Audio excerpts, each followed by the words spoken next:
Hello YouTube. Today I want to talk to you about Jesus. Though I guess I was talking about him last time as well. Don't know why I felt like I had to announce it this time. But there is something I wanted to ask any Christians who might be watching this, which I suppose could happen if they maybe click the wrong thing while trying to find another twee video with awful music and gaudy scrolling text about how lovely God is. I forgot where I started that sentence now. Yeah, if there are any Christians watching this, I have a question. A little while ago, in a moment of madness, I started feeding the trolls a little on Twitter. Some of the people I follow were getting into some debates with some very talkative people who were really into their God stuff, and I started getting involved a little, throwing my opinions in. And it was pointless, as you'd expect, but one guy gave me some advice, and he said, read the Bible, sincerely ask God to save you and reveal himself to you, and you can know him personally too. Otherwise, we're lost.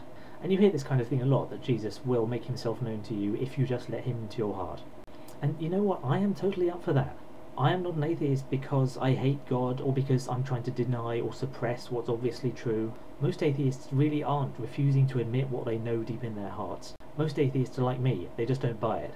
This whole God thing just doesn't seem likely. So if there is some sense of awe and wonder at being touched by his almighty hand, and not in a creepy uncle sort of way, then I've clearly not felt it myself. And this is something that a lot of Christians cite as their personal proof of God in their lives. And if it turns out that any of that's actually real, then I want to be a part of that.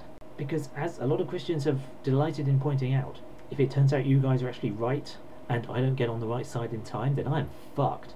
So I'm all for following this guy's advice, but there's still a big stumbling block, which is, he says I have to sincerely ask God to reveal himself. And I just don't know how to be sincere when communicating with someone who I have absolutely no confidence is even there. I mean, I can say the words, if that's all that matters, but I could just as well clasp my hands together and cast my eyes skyward and ask Thor if I can have a go on his hammer. What I can't do is convince myself that I'm not just looking and sounding stupid, and filming it and putting it on the internet. So I guess my question is, if you ask God to reveal himself to you, if you invite Jesus into your heart, does it matter if it's all just words and you still think it's bullshit while you're saying them? Would God not find that rather insultingly transparent? Or would he appreciate the effort anyway? Because I hear it a lot, this claim that all you have to do to realise the truth of Christianity is just let Jesus in, but the details on how are always either really vague or really contradictory. I tried to find some videos on YouTube that would explain more about how to do this whole accepting Jesus thing, but I still kept falling down in pretty much the same place with each one.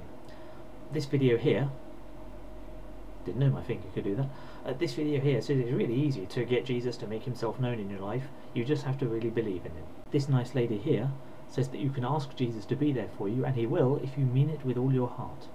This video here has some really excellent diagrams and a handy step-by-step guide, of which step 3 says believe Jesus died for your sins. Can you see why I'm still having trouble with this? I am genuinely trying to find out what there is to experience here, but I keep being told that I have to believe in it if I'm going to be given any good reason to believe in it. And that's really not the point. I'm an atheist, I don't believe any of this. You're supposed to be convincing me.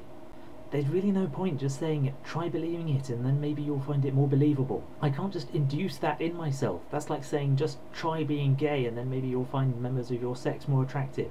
It's really not something you can do by force of will.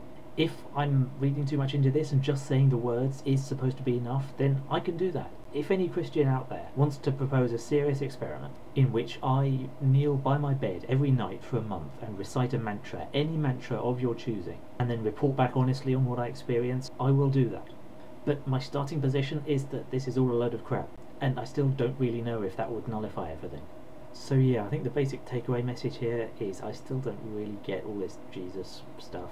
And I have religious friends who have never tried to convert me at all, but who I often have interesting conversations about this kind of thing with. So if any of you guys happen to be watching this, you know who you are, there aren't that many of you, and have anything you wanted to add, let me know. The rest of you can leave a comment down there, or you could actually make a video yourself in response to this one. I think it'll be exciting the first time someone does that to me. That's what she said. One more thing and then I'm done. Please don't start thinking that I'm clearly unhappy as an atheist and searching for something greater than myself to make up for the bleakness and futility of my existence, and that there's some longing in my heart for a faith that will complete my sense. No, fuck off. There is no God. I just have an interest in being intellectually honest about it. Thanks for watching. Bye bye.